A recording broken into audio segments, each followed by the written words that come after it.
Hello friends, आप सभी लोग कैसे हैं। आशा करती हूँ स्वस्थ और मस्त होंगे। आज मैं आपको ऐसे 3 पौधे बताऊंगी जिनको आप आसानी से बिना किसी गमले के ही सेव कर सकते हैं और कोहरे पाले में वो मरेंगे भी नहीं। और जब फरवरी का महीना आए तब फिर से उससे आप नए नए पौधे बना सकते हैं। चलिए मैं आपको बताती हूँ कि ऐसे 3 पौधे कौन कौन से हैं। पहला पौधा है दोस्तों हमारा ये बौड़ी। इसको अलग अलग जगहों पर अलग अलग नामों से बोला जाता है। इसको कहीं बिच्छू बेल, जड़ी बूटी बेल, पार्सलेन पारचूल इस तरीके से भी बोला जाता है। ये दोस्तों गर्मियों में फ्लावरिंग करने वाला बहुत ही खूबसूरत पौधा होता है। ये कटिंग से आसानी से ग्रो हो जाता है, लेकिन ये सर्दियों में डोरमेंसी पीरियड में चला जाता है और जो है इसको फिर कोहरे पाले से भी थोड़ा बचाना होता है। हमारे पास 6 कलर के हैं दोस्तों। मैं इनको इसी तरीके से सेव की हुई हूँ क्योंकि ये हमारे चंपा की कटिंग्स मैंने इन बोरियों में लगाई हुई थी। अब चंपा का भी डोरमेंसी पीरियड आ रहा है क्योंकि जब सर्दियाँ शुरू होती हैं तब इनकी भी पत्तियाँ बिल्कुल ही सूख कर गिर जाती हैं और इसके नीचे जो खाली जगह बचती है वहाँ पर मैं इनकी कटिंग्स को लगाकर शेप कर लेती हूँ। जैसे कि ये मैंने सभी कलर की कटिंग को लगाकर शेप किया हुआ है। ये हमारे सभी चंपा के ही पौधे हैं जिनको मैंने कटिंग से तैयार किया हुआ था। ये देखिए, क्योंकि चंपा को पानी की जितनी रिक्वायरमेंट होती है उतनी ही इनको भी होती है, क्योंकि चंपा के भी स्टेम में पानी होता है और इसमें भी होता है। इसलिए मैं दोनों पौधों को एक साथ लगा दी हूँ जिससे कि पानी का भी कम ज़्यादा ना हो। दोनों को एक जैसा ही पानी चाहिए, इसलिए इन दोनों को एक साथ ही लगाया है।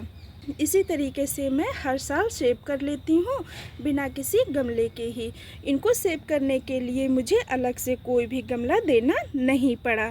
हमारे ये चंपा के पौधे भी चलते रहेंगे और जो है नीचे हमारे दूसरे पौधे भी सेव होते रहेंगे।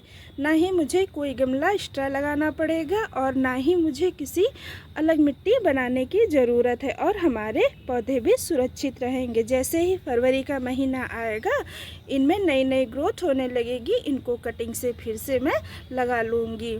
इसी तरीके से मैं हर साल शेप करती हूँ। अब मैं बताती हूँ आपको अपना दूसरा पौधा, आप उसको कैसे सेव कर सकते हैं। चलिए मैं आपको दिखाती हूँ। ये देखें, ये हमारे चंपा के पौधे हैं, सभी कटिंग से तैयार हैं। चंपा और पर्सलेन पारचूल्का को पानी की एक जैसी ही ज़रूरत होती है। दूसरा पौधा मैं आपको दिखाती हूँ। ये है फ्रेंड्स हमारा टर्टल वाइन। इसमें भी मैंने कुछ इस तरीके से कटिंग्स सेव की हुई हैं। पर्सलेन पारचूल्का दोनों ही हैं, उसमें मैंने टर्टल वाइन लगा दी है इस तरीके से। अब ये यहीं पे रहेगा और ये हमारा टूटा हुआ बहुत ही पुराना वेस्ट गमला है, इसमें सदाबहार का प्लांट लगा हुआ था। इसको भी मैंने इसी तरीके से रख रखा है, ये ख़राब नहीं होगा। ऊपर से शेड है, यहाँ पे धूप लगा करती है, 3 से 4 घंटे की धूप इसको मिल जाती है। ये इसी तरीके से सेब बना रहेगा और हमें ख़त्म भी नहीं होगा और आसानी से ये चलता रहेगा। और तीसरा पौधा है हमारा दोस्तों, दिखाती हूँ मैं। फ्रेंड्स ये हमारा है दोस्तों चांदनी का पौधा। ये देखिए कितना बड़ा सा है, इसमें भी कितने सुंदर फूल आए हैं। देखिए पूरा हमारा पौधा फूलों से भरा हुआ है। ये देखिए कितने ही अच्छे इसमें फूल आए हैं। ये और ये हमारा इस तरीके से एक थर्माकोल बॉक्स में लगा हुआ है। इसके नीचे मैंने ये इस तरीके से लाल कलर की टर्टल वाइन को सेव कर रखा है। इसकी भी हैंगिंग बास्केट बहुत ही खूबसूरत लगती हैं। अब ये पूरी ठंडक यहीं पर चलता रहेगा, मुझे कोई भी नया गमला नई जगह लगाने की ज़रूरत नहीं है।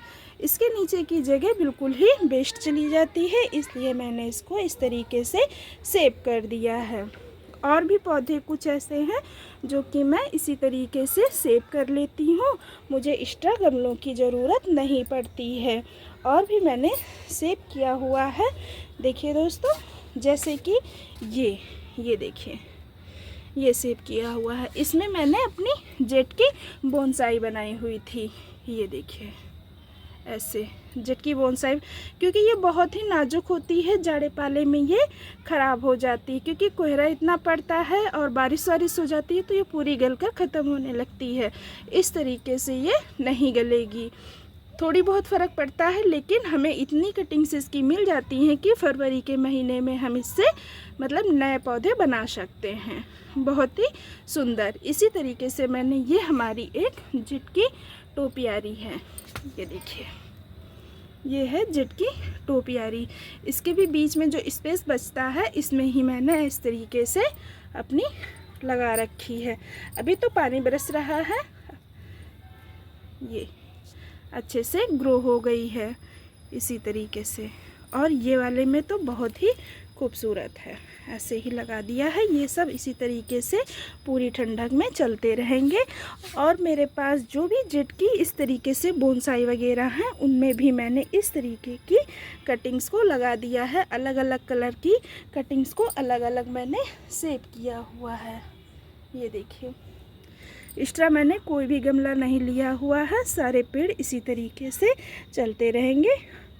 और मुझे मतलब बच भी जाते हैं हमारे पेड़, पूरी तरीके से ख़त्म नहीं होते हैं, क्योंकि अगर हम बीमार हो गए या कहीं चले भी जाते हैं तो भी हमारे ये जैसे बहुत ही नाजुक मुलायम से पौधे होते हैं, इनकी पत्तियों में पानी होता है। ये देखिए ये इस तरीके से पानी होता है, बहुत ही जल्दी ये ख़त्म हो जाते हैं, इसलिए इनको सेव करना बहुत ही ज़रूरी होता है।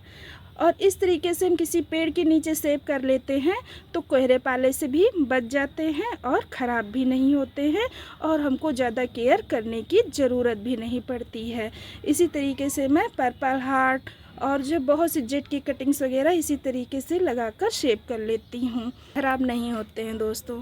अगर हमारी ये छोटी सी जानकारी आपको अच्छी लगी हो और आप हमारे चैनल पर पहली बार आए हो दोस्तों, तो हमारे चैनल को सब्सक्राइब करिएगा, वीडियो को लाइक करिएगा और आप एक कमेंट भी कर सकते हैं, इससे हमें भी थोड़ा अच्छा लगेगा। कुछ अच्छे वीडियो बनाने का हमारा भी मन करेगा, कुछ अच्छी जानकारी देने का, क्योंकि मैं अपने चैनल पर बहुत ही आसान तरीके से गार्डनिंग करती हूँ, वही मैं अपना पर्सनल एक्सपीरियंस आपके साथ शेयर करूँगी।